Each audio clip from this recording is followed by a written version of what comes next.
Poligami itu sunnah Rasul. Yang menentang poligami menentang sunnah Rasul. Bener gitu? Poligami itu ada di Al-Quran, itu adalah fakta.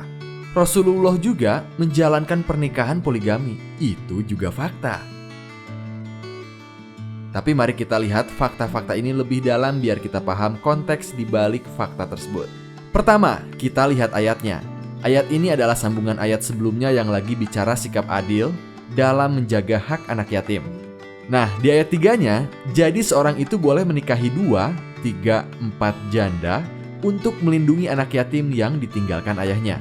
Jadi dari rangkaian ayat ini, tema intinya adalah keadilan. Tentang angka 2, 3, 4 perempuan itu sebetulnya mengandung semangat pembatasan jumlah. Soalnya zaman itu orang Arab bisa menikahi banyak perempuan, bahkan bisa sampai 50. Jadi daripada 50, mendingan 2, 3, 4 aja deh.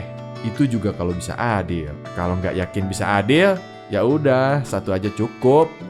Dan seperti kita tahu, adil itu nggak gampang loh. Jadi mafhum dari ayat ini sebetulnya ya udah 1 aja. Tapi kan Nabi poligami. Nah, kita lihat lagi konteks di balik fakta sejarah itu.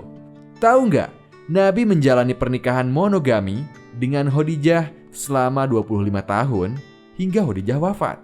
Nabi nggak pernah menduakan Khadijah, istri yang paling dicintainya. Rasulullah baru menikah lagi 5 tahun kemudian. Itu pun karena para sahabatnya yang nggak tega melihat Rasulullah mengerjakan berbagai pekerjaan rumah dan mengurus anak sendiri tanpa didampingi istri. Atas dorongan para sahabat, Rasul menikahi Saudah, seorang wanita yang sedikit lebih tua darinya, berkulit gelap, berperawakan besar, seorang janda yang ditinggal wafat oleh suaminya saat hijrah ke Abisinia. Rasulullah baru menjalani poligami saat menjadi pemimpin umat di Madinah. Setidaknya ada 3 alasan utama pada setiap pernikahannya. Pertama, alasan politis. Dalam tradisi kesukuan, menikahi perempuan dari suku lain bisa menjadi sarana diplomasi yang efektif. Misalnya pernikahan dengan Juwariyah binti Al-Harith yang bertujuan mendamaikan perselisihan dengan Bani Mustalik, karena Juwariyah adalah putri salah seorang pemimpin suku tersebut. Kedua, alasan kemanusiaan, yaitu untuk memberi perlindungan pada janda dan anak yatim yang ditinggal wafat suaminya. Seperti pernikahan Rasul dengan Zainab binti Huzaimah. Alasan kemanusiaan juga adalah untuk memperlihatkan persamaan derajat manusia dan mengangkat status budak menjadi merdeka. Misalnya pernikahannya dengan Zainab binti Jahsy, seorang istri mantan budak yang dicerai yang saat itu dianggap sebagai sampah masyarakat. Alasan ketiga untuk kepentingan pemeliharaan ilmu. Seperti pernikahannya dengan Aisyah dan Ummu Salamah.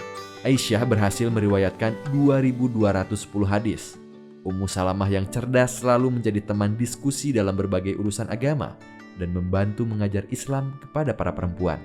Meski Rasulullah mempraktikkan poligami, tetapi Rasul melarang menantunya sendiri, yaitu Ali, untuk poligami. Tentu saja ada alasan dan konteks di belakangnya. Para ulama juga nggak tunggal memahami ayat poligami.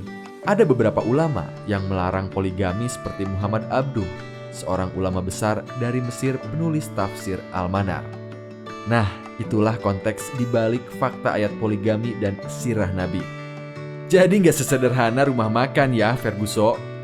Udah nggak akan selesai kalau ngomongin poligami. By the way, dari tadi ngomongin poligami, jangan-jangan monogami aja belum.